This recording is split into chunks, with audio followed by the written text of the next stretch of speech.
In this screencast video lecture, we are going to see about the points related to amino acids and how proteins are manufactured there in the cell.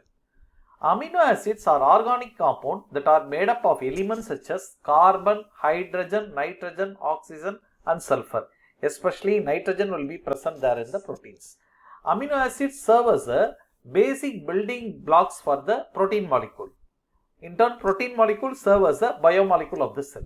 Basic structure of amino acids contain an amino group, that is NH2, a carboxyl group, that is COOH, a hydrogen atom and a distinct side chain, which is referred as the R group.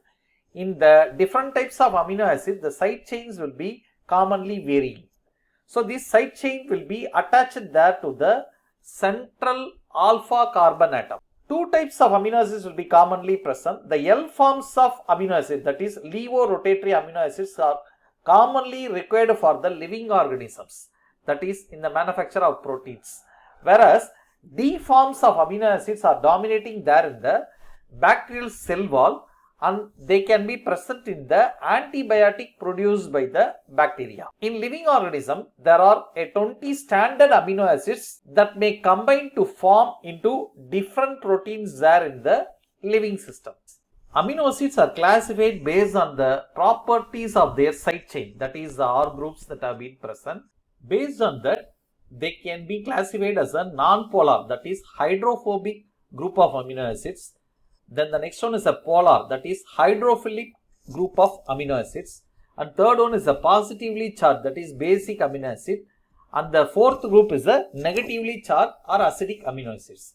Now we try to look at the important points related to that particular group of amino acids. The first one, hydrophobic amino acids. These are the amino acids that have a non-polar side chains that can able to repel the water.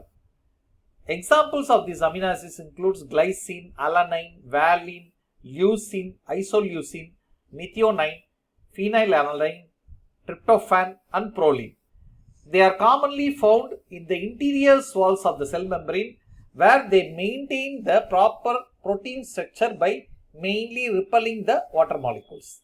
The next one is a polar group of amino acids. They have a side chain that can form hydrogen bonds with the water. Examples include serine, threonine, cysteine, tyrosine, asparagine and glutamine. They are often present located there in the surface of the cell membrane where they can able to interact with the aqueous environment or with the other polar molecules. The third group is a positively charged or basic amino acids. Example includes lysine, arginine and histidine. These are the amino acids in which the side chains will have a positive charge when they are present in a physiological pH conditions. Their main function is to participate in binding to the negatively charged molecules present in the cell and they play a role there in the enzyme active sites functioning. The next one is the negatively charged amino acids, also referred as acidic amino acids. They have a side chains which gives them a specific negative charge. Example includes aspartic acid and glutamic acid. They are also often associated there with the enzyme catalysis and in the ionic interaction within the proteins. Next, we look at some points related to essential versus non-essential group of amino acids. Essential amino acid. The term itself says that they are much essential and they cannot be synthesized by the body. So, they need to be provided there in the food. Example of those amino acids are lysine, leucine, valine and tryptophan. Next comes the non-essential group of amino acids. These are the amino acids that can be synthesized by our body from the other precursor molecules. Examples are alanine, aspartic acid and serine. Next we try to look at the points related to proteins. Proteins are large complex molecules composed of one or more chains of amino acids, technically referred as a polypeptides. They perform a wide variety of functions there in the living organism. They serve as a functional and structural component of the cell and they are essential for almost every biological processes that have been operating there in the cell. Amino acids polymerize into protein through a process called as a peptide bond formation. This occurs when amino acids are linked together in a chain via a covalent bonds which occurs through dehydration synthesis or condensation reactions. This results finally into the polypeptide formation.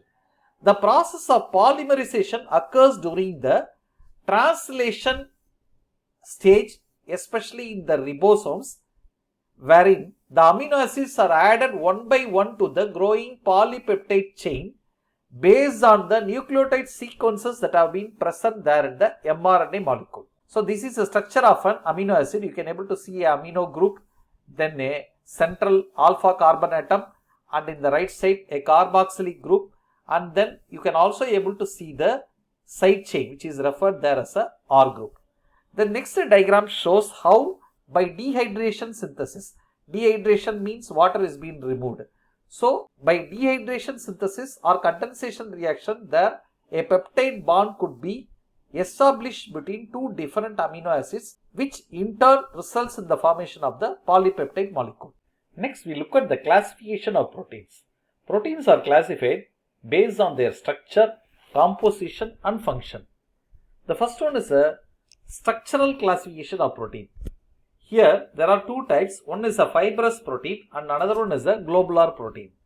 Fibrous proteins are long, insoluble, and they play a role in providing structural support there in the living organisms. Examples includes collagen, keratin and elastin. They provide a mechanical strength and structure to the cells as well as the tissues. Next one is a globular protein. They are compact, spherical and generally soluble in water. Example includes various enzymes, antibody and even the hemoglobin that have been involved there in the gas transportation, that is oxygen and carbon dioxide transportation. Then enzymes are used there for the catalytic purposes. Antibodies play role there in the immune responses as well as the regulation. Next, we look at the functional classification of the proteins. Here, the proteins are classified based on the function what they perform. Say for example, proteins are commonly playing a role as enzymes there in the cells. That is, they catalyze and speed up the biochemical reactions inside the body. Here the examples includes amylase, protease and lipase, which should be acting on the carbohydrate, protein as well as the lipid molecule.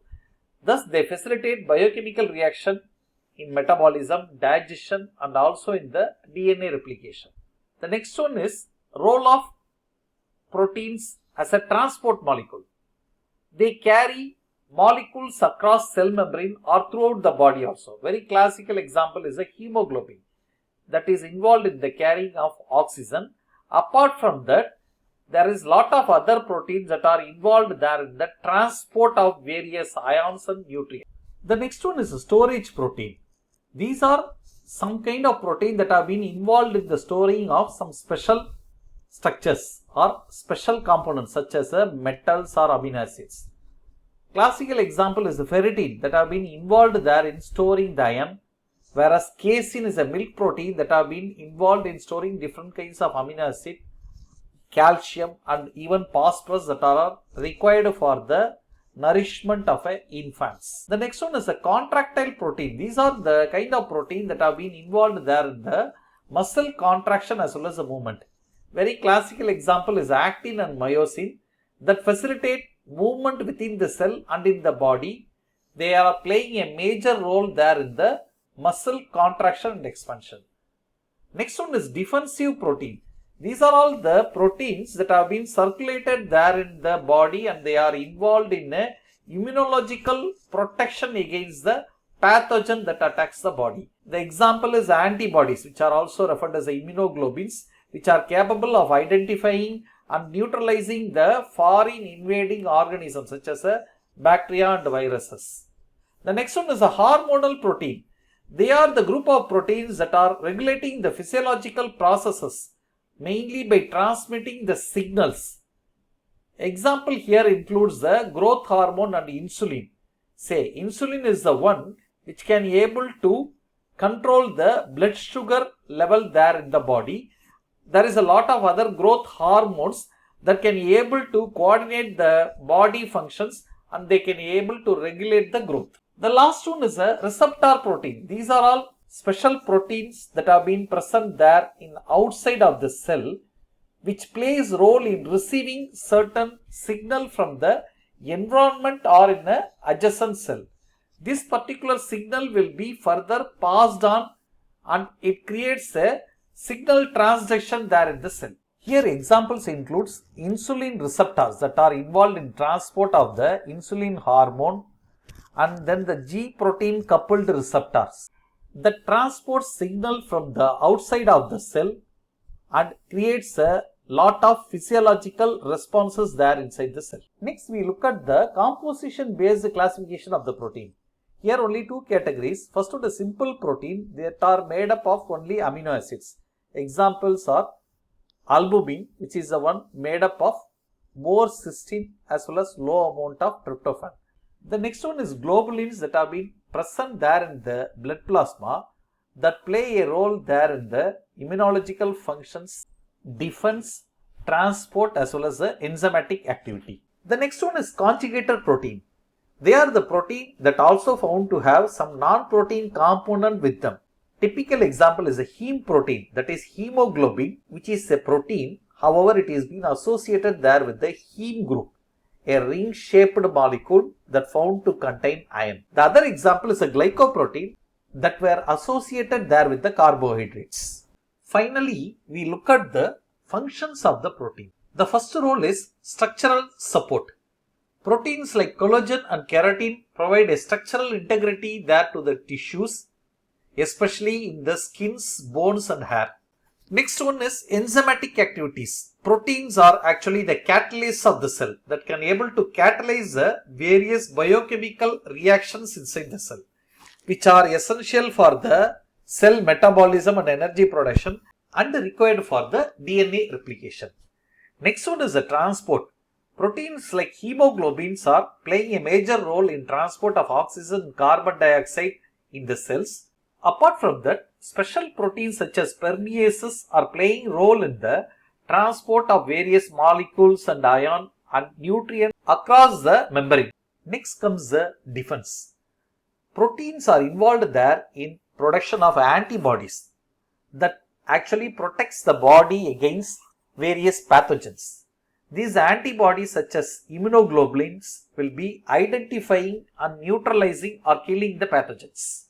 Next one is the role of protein in the movement. This refers to contractile proteins such as actin and myosin that are found in the muscles. They will allow the movement of the muscles, that is muscle expansion as well as the contraction. The next one is the role of proteins there in the regulation of the body process. It regulates various physiological processes including growth, metabolism and immune response. That is, various proteins are there that are playing a role there in the regulation of the various physiological processes. The last one is a communication. That is, cell to cell communication or signal transduction could be effected there by the proteins, especially proteins that have been present on the cell surface. They are referred as a receptor protein, which can able to bind a signal and it is transmitted inside the cell, which can able to create a signal cascade and finally a cellular response could be triggered there in the cell.